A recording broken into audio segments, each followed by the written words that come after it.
ഇന്ന് തന്നെ ഡൗൺലോഡ് ചെയ്യൂ. കാണൂ നിങ്ങളുടെ ഫേവറേറ്റ് ഷോസ്. എനിക്കത് മനസ്സിലാവും മോളെ. നീ എന്തോ എന്നിൽ നിന്ന് മറക്കുന്നുണ്ടെന്ന് എനിക്കറിയാം.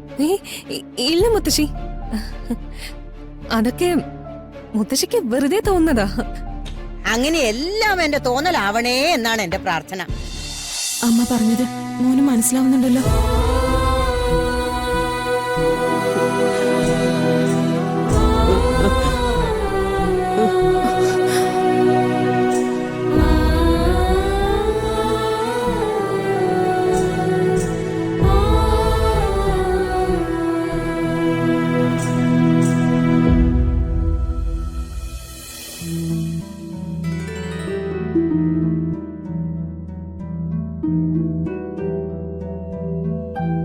എനിക്ക് എന്റെ അച്ഛനെ കാണണം അമ്മ.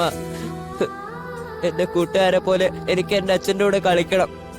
മോനെ, നിന്റെ കൂട്ടുകാരുടെ അച്ഛന്മാരെ പോലെയൊന്നും അല്ല മോന്റെ അച്ഛൻ. ഒരുപാട് തിരക്കുള്ള ആളാ. അതാ മോന്റെ കൂടെ കളിക്കാനൊന്നും വരാത്തെ. അതിന് എന്റെ മോൻ ഇങ്ങനെ വിഷമിക്കാനൊന്നും പാടില്ല. അപ്പൊ എനിക്ക് എന്റെ അച്ഛനെ ഒരിക്കലും കാണാൻ പറ്റൂലേ അമ്മ? പറ്റും. ഒരു ദിവസം മോന്റെ അച്ഛൻ മോന്റെ മുന്നിലേക്ക് വരും. ഇതുവരെ മോനെ കിട്ടാത്ത എല്ലാ സ്നേഹവും മോന്റെ അച്ഛൻ മോന് വാരിക്കോരി തരും. സത്യമാണോ അമ്മ പറയുന്നേ? അച്ഛൻ എന്നെ കാണാൻ വരുമോ അമ്മ? എന്റെ മോന് അമ്മയെ വിശ്വാസമില്ലേ? അതെ അമ്മ. എന്നാ അമ്മ പറയുന്നതും വിശ്വസിക്കണം. പക്ഷേ അച്ഛനെ കാണുമ്പോ പരാതികളൊന്നും പറയാൻ പാടില്ല. അച്ഛനെ വിഷമിപ്പിക്കാനും പാടില്ല. ഇല്ല അമ്മ, അച്ഛനെ ഞാൻ ഒരിക്കലും വിഷമിപ്പിക്കൂല.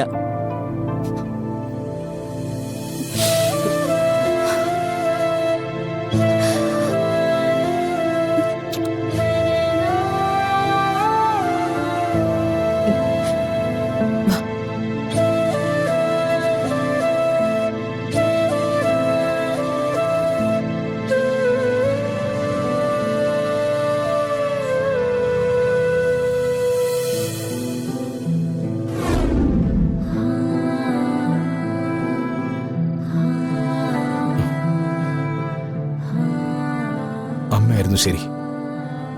ഞാൻ അച്ഛനെ കാണാതിരിക്കുന്നതായിരുന്നു നല്ലത്.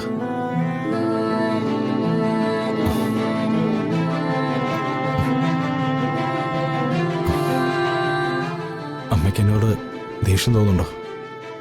അമ്മ ഒരിക്കലും അച്ഛനെ കുറിച്ച് പറയാതിരുന്നിട്ടും ഞാൻ തേടിപ്പോയി അച്ഛനെ വിഷമിപ്പിച്ചു എന്ന് കരുതുന്നുണ്ടോ? ഒന്നും വേണ്ടായിരുന്നു, ഒന്നും അറിയണ്ടായിരുന്നു.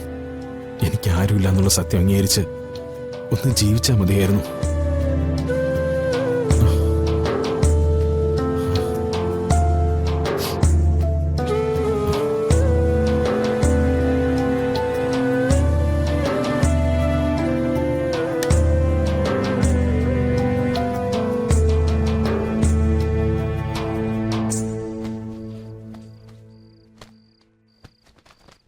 ദുർഗ, മുത്തശ്ശി, എന്താ മുത്തശ്ശി? ഞാനൊരു കാര്യം ചോദിച്ചാ നീ സത്യം പറയണം. എന്താ മുത്തശ്ശി ഇങ്ങനെയൊക്കെ സംസാരിക്കുന്നത്? ഞാൻ മുത്തശ്ശിയോട് നുണ പറയുമെന്ന് മുത്തശ്ശിക്ക് തോന്നുന്നുണ്ടോ? ഞാൻ ഈ ഭൂമിയിൽ ഏറ്റവും കൂടുതൽ വിശ്വസിക്കുന്നത് നിന്നെയാ. നിന്റെ ഭാഗത്ത് നിന്ന് യാതൊരു തെറ്റും ഉണ്ടാവില്ലെന്ന് ഞാൻ ഉറച്ചു വിശ്വസിച്ചിരുന്നു. ആ വിശ്വാസം ഉണ്ടായിരുന്നത് കൊണ്ടാ എല്ലാ കാര്യത്തിനും ഞാൻ നിനക്കൊപ്പം നിന്നത്, നിനക്ക് വേണ്ടി എല്ലാവരോടും വാദിച്ചത്. അതിനിപ്പോ എന്താ മുത്തശ്ശി സംഭവിച്ചത്? ഞാൻ എന്താ പറഞ്ഞു വരുന്നതെന്ന് നിനക്കറിയില്ലേ മോളെ? ഞാൻ ഉൾപ്പെടെ ഇവിടെ എല്ലാവരും പോകരുതെന്ന് പറഞ്ഞിട്ടും നീ എന്തിനാ ഇന്ദ്രപ്രസ്ഥത്തിൽ പോയത്? അത് മുത്തശ്ശി, എനിക്കതിന്റെ കാരണം അറിഞ്ഞേ പറ്റൂ. മുത്തശ്ശി, അത് പൂർണിമ ചേച്ചി വിളിച്ചതുകൊണ്ടാ ഞാൻ പോയത്. അതൊരു ന്യായാണോ ദുർഗേ? പൂർണിമ വിളിച്ചാലും പോകരുതെന്ന് ഞാൻ നിന്നോട് പറഞ്ഞിരുന്നല്ലേ? ചേച്ചി നിർബന്ധിച്ച് പറയുമ്പോ ഞാൻ എന്ത് ചെയ്യും മുത്തശ്ശി? ഇവിടെ എല്ലാരും ഞാൻ അവിടെ ചെല്ലുന്നതിന് എതിരാണെന്ന് എനിക്ക് അവരോട് പറയാൻ പറ്റുമോ? അങ്ങനെ പറഞ്ഞാ അതിന്റെ നാണക്കേട് നമുക്ക് തന്നെയല്ലേ? അപ്പോ മഹാദേവൻ എന്താ സംഭവിച്ചത്? അത് എനിക്കറിയില്ല. മഹാദേവന് പെട്ടെന്ന് വയ്യാതെ വന്നതുമായി നീയും കിരണും അവിടെ ചെന്നതിൽ ബന്ധമില്ലല്ലോ അല്ലേ? എന്താ മറുപടി പറയാത്തത്? ആ, അത് ഇല്ല. ഒരാൾക്ക് അസുഖം വരുന്നതിന് പ്രത്യേകിച്ച് കാരണമൊന്നും വേണ്ടല്ലോ. ആ.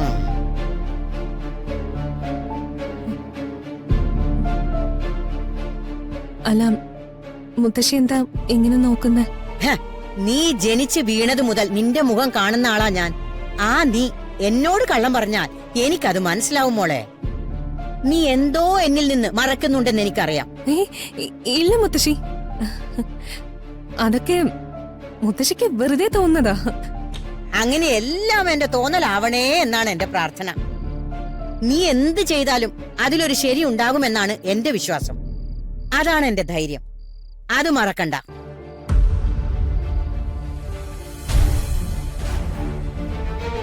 ഉം. ഹാ.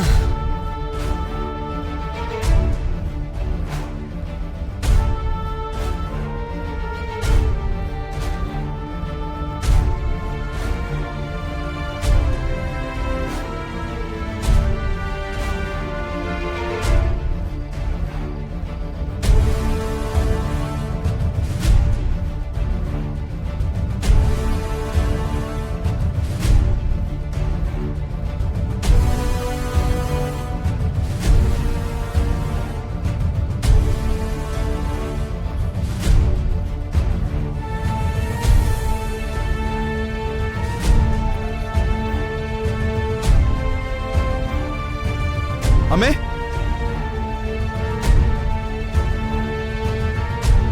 അമ്മേ, അമ്മേ, മോനെ, എന്താ മോനെ, നീ എന്തിനാ ഇങ്ങനെ വിഷമിച്ചിരിക്കുന്നെ? അമ്മയ്ക്കെല്ലാം അറിയാലോ. അച്ഛനെ ഒരിക്കലും വിഷമിപ്പിക്കരുതെന്ന് അമ്മ പറഞ്ഞതല്ലേ. പക്ഷെ ഇപ്പൊ ഞാൻ കാരണം അച്ഛൻ ഹോസ്പിറ്റലിലായില്ലേ അമ്മേ?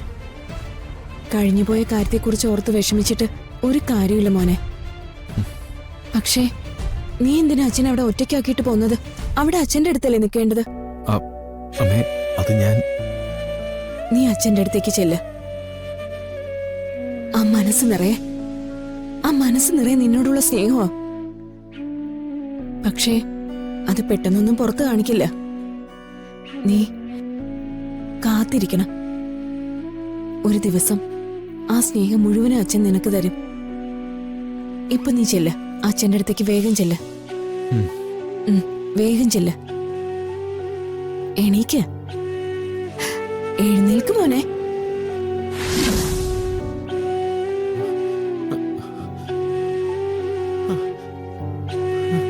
അമ്മേ, അമ്മേ, അമ്മേ, അമ്മേ, അമ്മേ. അവനൊരു